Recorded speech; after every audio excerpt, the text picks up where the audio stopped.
Okay, I'm still sat here with Dr. Kenneth Granholm, who's an Associate Professor in Religious Studies at Stockholm University. Assistant Professor. Assistant Professor.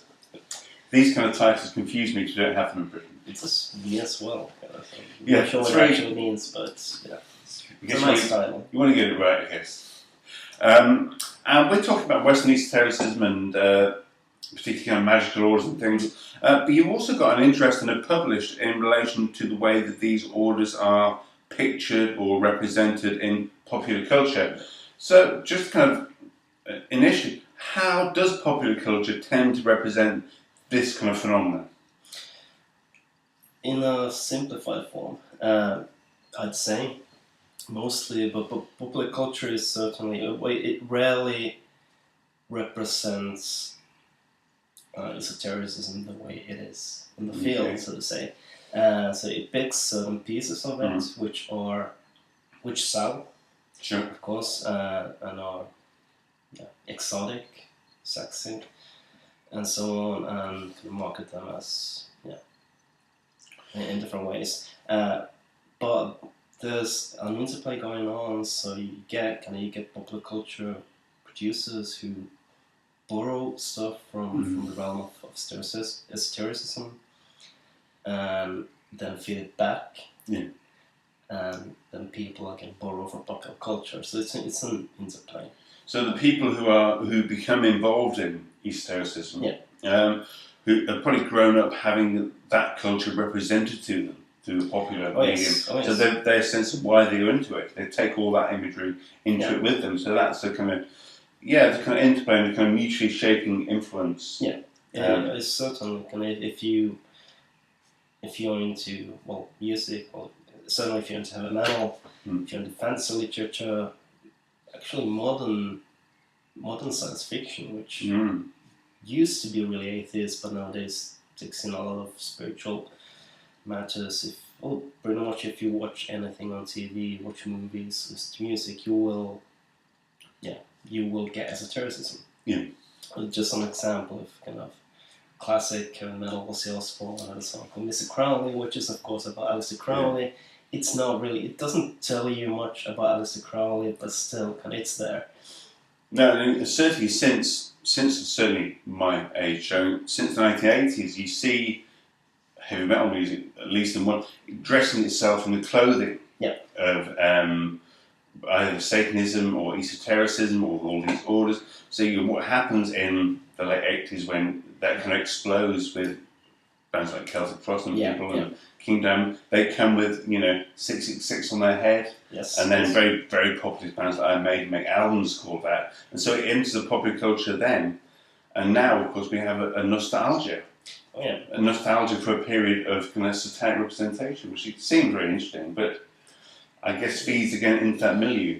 It does certainly, and then you have a development of genres of black metal. Is a genre which is usually connected to Satanism. I would say it's more connected to, in its earlier phase, it's more connected to heathenism than Satanism per se. But from there you get developments where what I call ritual black metal, where the musicians and the fans actually, the main part is not really the music, it's about the occult core, or satanic core, if you will. If you don't have that, then it's not black metal. And you have a whole genre growing up in that, where artists are talking about live rituals, and not gigs, live rituals. So how's a live ritual different from a gig?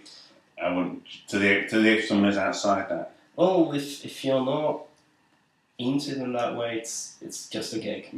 But it's the way it's a rhetoric, at least, where it's more than just a gig. It's actually it's kind of a worship ceremony in a sense. Kind of you're directing energies to. So it's not merely entertainment. It's meant to have some kind of transformatory impact on both the performers, but also particularly perhaps the audience. Yes. That's interesting because I guess it starts out certainly back 25 years ago ish as being an aesthetic that bands who are about the music adopt because they like it, it's interesting, they're vaguely drawn towards it. But then following that in the 90s and up to the present day, people start taking it more and more seriously. Yes, but it is still to large degrees. It looks cool. Yeah. That's most often it's about that really. But it doesn't really make a difference. In any case, it's used and it does influence some people. Yeah. So it's not really about. Of course, well, it's interesting that you have the people who are actually putting more focus on the religion or the magic or the esotericism than the music really. But I think it's equally interesting that how occultism and esotericism has become so popular that you almost have to have some part of it in any kind of popular culture product, more or less. So yeah, and that kind of idea of hidden spirituality within things is so common with all kinds of popular culture items you were mentioning, things like TV, science fiction, dramas. You know, science fiction normally absolutely is the world of science. It's about speculating about warp drives, and it's very kind of, if not atheistic, at least once part of religion outside of that discourse, in the way that you might find, at least in some examples, you know, other than Zen, Spock stuff in Star Trek, you know, you move that. But now, when you watch more contemporary ones, there's a real spiritual thread. Yeah. And plus, you also get that into a series of Star Trek, well, the franchise like Star Trek, where you had, of course, that's for kids these days, kind of Star Trek Voyager. It's a long time ago. But you had episodes where science is not enough. It doesn't really provide all the answers. There's something more out there. And it's not religion, but it's mysticism and esotericism. So it's vague and it's the experience in itself, which that's really the time that message, because the time when the first franchise series of Star Trek, it's all about the science and it does have the answers, and it's about reason versus emotion. But both those are within the scientific milieu. And then I guess when you get later series where people realise that what they believe to be in that kind of post-secular discourse, the limits of science. Yes. And I guess you almost get the idea of a shared esoteric thread. That these even different planets and species have some understanding of something beyond. Yeah. And that actually also goes to why, well, some of the reasons I think why esotericism and why esoteric thought is so popular in popular culture. First off, it doesn't really belong to anyone. Right. And so no one will get angry at you. Well, plenty of people will get angry at you, but it's not. You're not misrepresenting anyone.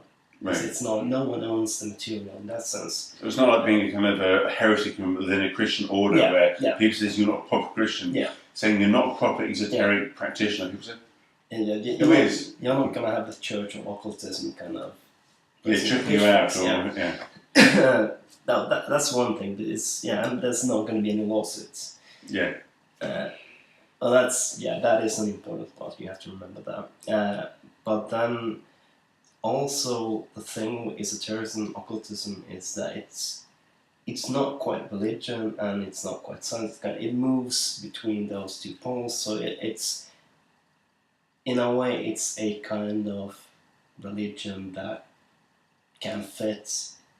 It sounds, from the way you talk about it, very similar to, and yet I know it's often keen to distinguish itself from, kind of New Age practitioners, you know. And often if you accidentally wander into a New Age bookshop, you'll find lots of material on crystals and all the usual malarkey. But you'll also find often material that would fit into the category of Western esotericism and some of these magic orders. And that fits the category of not being in religion and yet not being entirely without it.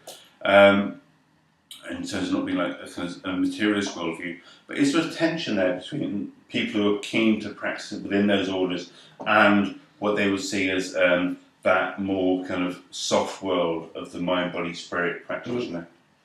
There's a conflict, certainly. Yeah.